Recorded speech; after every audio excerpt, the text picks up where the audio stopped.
rings a bell. Henry was having trouble getting his trucks to behave. They bumped and squealed as he dragged them to the quarry for Mavis and Toby. The troublesome trucks didn't want to be filled with scratchy stones, and they wouldn't let Henry forget it. But Henry knew his difficult journey was nearly over when he heard the ring of his friend's bell. "Whoop, whoop! Hello, Toby!" he called.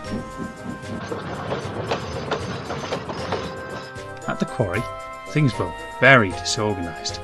Mavis was squabbling with some trucks, and Toby was nowhere to be seen.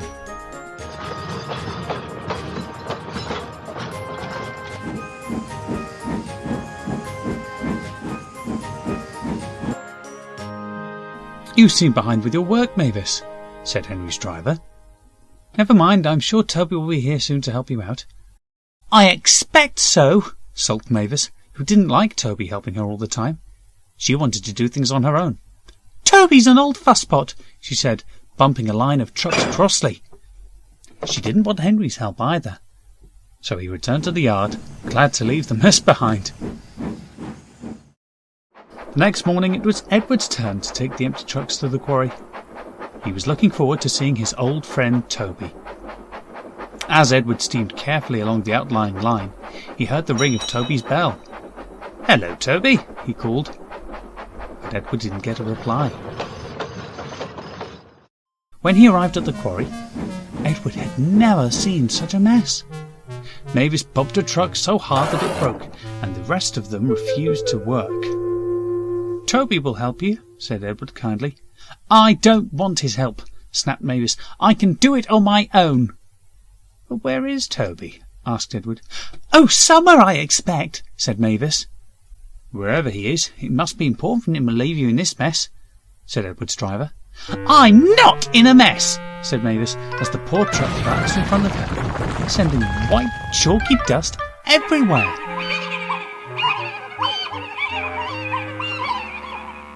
That afternoon, Thomas waited for Mavis to bring down the loaded trucks to the station yard. But they didn't arrive. Thomas's driver spoke to the Fat Controller. "There must be something wrong," he said. The Fat Controller was very concerned, and decided to go to the quarry himself. Thomas took him right away. On the way, they heard Toby's bell ring. "Stop here, please," said the Fat Controller. "I'd like to check that Toby isn't in trouble." The Fat Controller was surprised by what he found on the other side of the hedge. It was a big cow, wearing a large bell round her neck. They carried on to the quarry, and there they found poor Mavis surrounded by derailed trucks and covered in dust.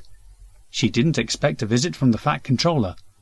"What on earth?" he cried. "Where's Toby?" Poor Mavis was so fed up that she began to cry. "I haven't seen him all day," she sniffed. "Well, you should have told someone," said the Fat Controller more kindly. He wasn't cross with Mavis now, because he could see that she was sorry. Thomas took the Fat Controller to Toby's shed, and inside stood poor Toby with a broken wheel. He thought all his friends had forgotten about him. "We thought we heard your bell," said Thomas, "but it was a cow." The Fat Controller agreed that when Toby's wheel was mended, he would give Toby a brand new bell, so that they would always recognise him.